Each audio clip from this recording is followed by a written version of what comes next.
आज हम देखेंगे समकोण त्रिभुज में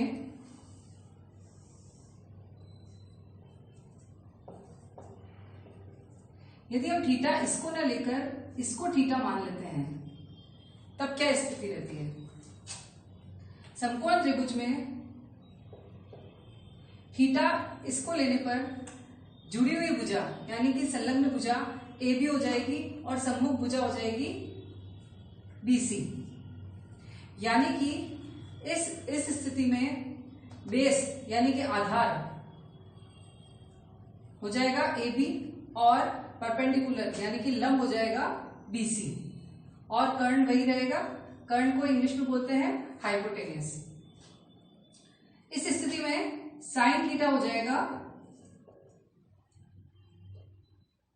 परपेंडिकुलर अपॉन हाइपोटेन्यूस यानी कि लंब बटे हुए कर्ण। वो यहाँ पे क्या है, लंब है बीसी और कर्ण है एसी। परपेंडिकुलर है बीसी और हाइपोटेन्यूस है एसी। इसी तरह से कॉस थीटा में है बेस अपॉन हाइपोटेन्यूस यानी कि आधार बटे हुए कर्ण। यहाँ पे आधार है ए बी और कर्ण है एसी। इसी तरह से टेन थीटा होता है बेस परपेंडिकुलर अपॉन बेस यानी कि लंब अपॉन आधार। लंब है बीसी और आधार है ए बी। आगे बढ़ते हैं। कॉट थीटा होता है टेन थीटा का उल्टा बेस अपॉन परपेंडिकुलर यानी कि आधार बटे हुए लंब ए बी बटे हुए बीसी। और सेक थीटा होता है कॉस थीटा का उल्टा एच अपॉन बी यानी कि hypotenuse upon base. Hypotenuse upon base यानी कि कर्ण बटे हुए आधार। ये हो गया है एसी बटे हुए ए बी। और लास्ट है कॉसेक थीटा, वो होता है साइन थीटा का उल्टा। हमने कल रिलेशन पढ़े थे ना, एच अपॉन पी। इसमें हाइपोटेन्यूस अपॉन परपेंडिकुलर यानी कि कर्ण बटे हुए लंब एसी बटे हुए बीसी। ठीक है ना। यानी कि यदि हम न्यून कोण सी लेते हैं तो परपेंडिकुलर और बेस अलग होंगे, और यदि हम कोण ए को न्यून कोण लेते हैं तो परपेंडिकुलर और बेस अलग अलग होंगे। ये आपस में इंटरचेंज हो जाएंगे। ठीक है ना। अब हम पढ़ते हैं विशेष कोणों के त्रिकोणमितीय अनुपातों की सारणी। अब ये हम 10th के कोर्स पे आ गए हैं। यहां तक अब तक हमने जो पढ़ा वो हम 9th में पढ़ चुके थे। अब हम 10th के कोर्स पे आ रहे हैं।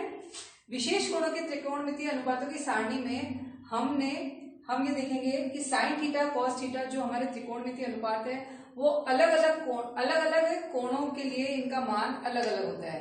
तो ये किस तरह से, हम इसको बहुत ज्यादा याद करने की जरूरत नहीं है, मैं आपको समझा देती हूँ, इससे आपको याद करने में आसानी रहेगी।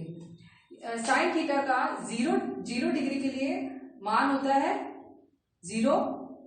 बढ़ते क्रम में है ये, जैसे 0 डिग्री से 30 डिग्री आया है तो 1/2, 45 डिग्री आया तो 1/√2, और 60 डिग्री पे √3/2 और 90 डिग्री पे पूरा 1।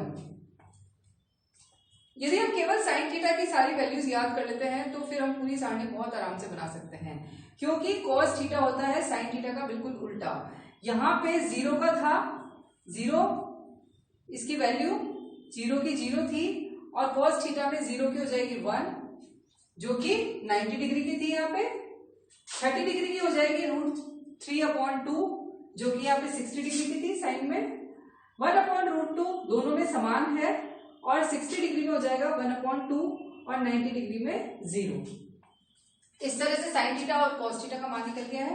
टेन थीटा का हमने संबंध पढ़ा था, tan theta = sine theta upon cos theta. तो ये साइन थीटा है और ये कॉस थीटा है। हमने इस फॉर्मूले में इसकी वैल्यूज रखी है, तो टेन थीटा आ गया 0, 1/2 अपॉन √2/2, 2 से 2 कट गया, 1/√3। इसमें √2 से √2 कट गया तो वैल्यू आ गई है 1, √3/2, 1/2, 2 से 2 कट हो गया है तो √3, और 1/0 यानी कि इनफाइनाइट। ओके, कॉट थीटा होता है टेन थीटा का उल्टा, तो बिल्कुल इससे उलट, जैसे साइन और कॉस में इंटरचेंज हुई थी इसी टाइप से टेन और कॉट में भी इंटरचेंज हो जाएगी। तो इसकी जीरो की वैल्यू के लिए आ जाएगा इनफाइनाइट, फिर कॉट 30 के लिए आ जाएगा √3, 45 के लिए 1, सेम है दोनों, और 60 डिग्री के लिए 1/√3 और 90 डिग्री के लिए 0। ठीक है ना। अब सेक थीटा में होता है कॉट कॉस थीटा का उल्टा, इनका रिलेशन आपस में होता है cos theta is equal to 1/sec theta, जो अपन ने कल पढ़ा था। तो उसी के अकॉर्डिंग अपन इसकी वैल्यू निकाल रहे हैं। तो 1 का तो 1 ही आ जाएगा, इसका उल्टा है तो ये पलट जाएगी, तो 2/√3 हो जाएगा। यहाँ पे केवल √2, ये 1/2 है तो ये हो जाएगा 2, और 0 की जगह आ जाएगा अपने पास इनफाइनाइट।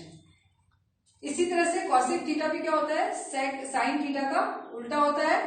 तो 0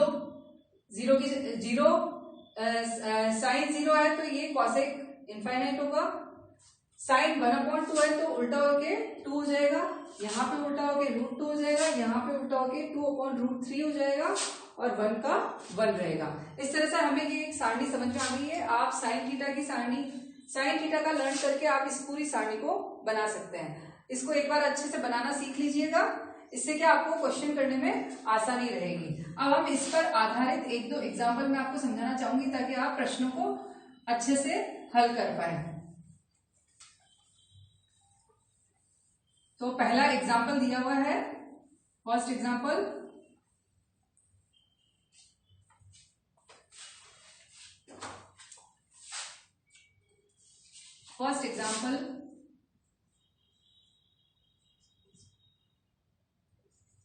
tan square 60 degree plus 3 cos square 30 degree, इसकी हमको वैल्यू फाइंड करनी है।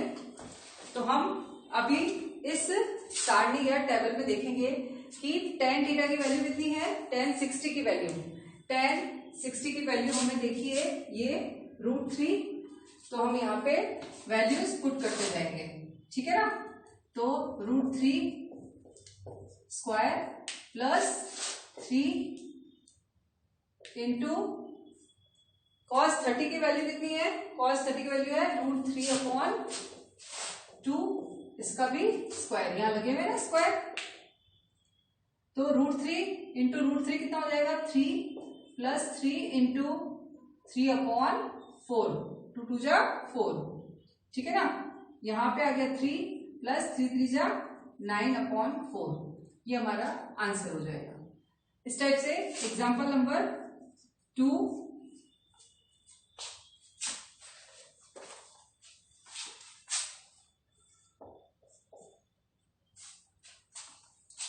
सेकेंड एग्जाम्पल अपन sine 60 degree cos 30 degree plus sine 30 degree cos 60 degree, इनकी वैल्यूज हम इस टेबल में फाइंड कर लेते हैं।